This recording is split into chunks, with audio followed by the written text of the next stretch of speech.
Hi everyone, I'm Gruda, and today we're taking a look at the Chogokin GX-82 Daitarn 3. Now when I got this figure, I was well aware that it was about 7 inches tall, but compared to the size of this figure, the packaging is huge! I mean, there's mostly accessories inside this packaging, but, you know, JobbyTheHong said it best. It's like opening a bag of chips, and you only get a quarter full of chips, and it's just also underwhelming. But I absolutely love the painting and sculpting on this figure. It's really nice. There's a lot of metallic paint applied onto the figure. It makes it really nice and shiny looking, and it's just absolutely impressive to look at. There's a little bit of nice detailing on the sides, on the shoulders here. It kind of looks like there are vents. Now in the show, this actually was a transforming robot, and an earlier release of this figure, or not, shouldn't say this figure, but an early release of the character was released in this toy line, and it was designed to transform, but because this thing isn't transformable, it has better proportions and it looks more accurate to the show. Wow, a non-transforming transformer? That's like an Asian not being good at math. Bruno, you are racist! To tell you the truth, I am half Japanese and I've always struggled in math.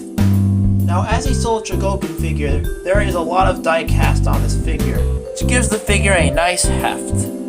Using JobbyTheHong's cold touch technique, I determined that the red on his chest is die cast metal, his whole backpack section can be removed, and there is some nice cold die cast metal on the back. The feet are entirely made of die cast metal, and all the internal parts such as the joints are made of die cast metal. Now this figure comes with an insane amount of accessories. Let's go over them one at a time. You get a pair of fists, an alternate pair of fists with holes in them so that you can hold certain accessories, fan holding hands, action hands, open hands, and pointer hands. You got an alternate face which can only be described as the face can be swapped by removing this head, removing this horned piece, and then slide out the face. Well, I don't mind this alternate face. The only real differences are the mouth being open and maybe the eyes being in a slightly different angle.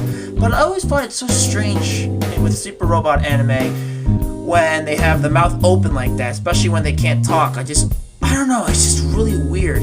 You get handles with chains on them, as well as fan blades. They can be inserted into the handles pretty easily.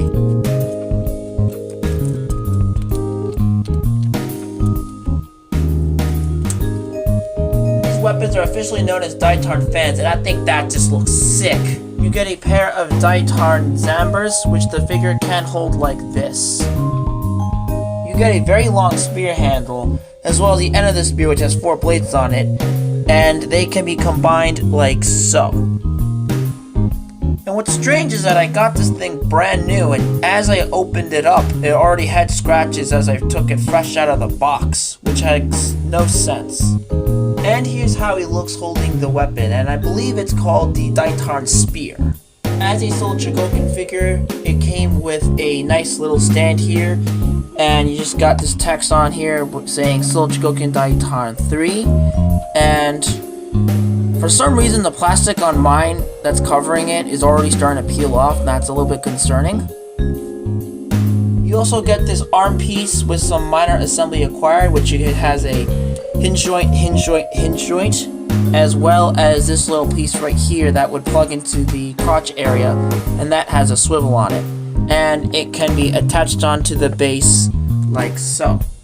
Here's how it looks on this base, and I just think that looks really nice. And this is pretty much how I display all my Sole Chogokin figures on the shelf. The best thing about these bases on these Sole Chogokin figures is that when you open it up, you can pretty much store most of the accessories of the figure in here, and that is just so awesome. And now it's time to cover this guy's articulation.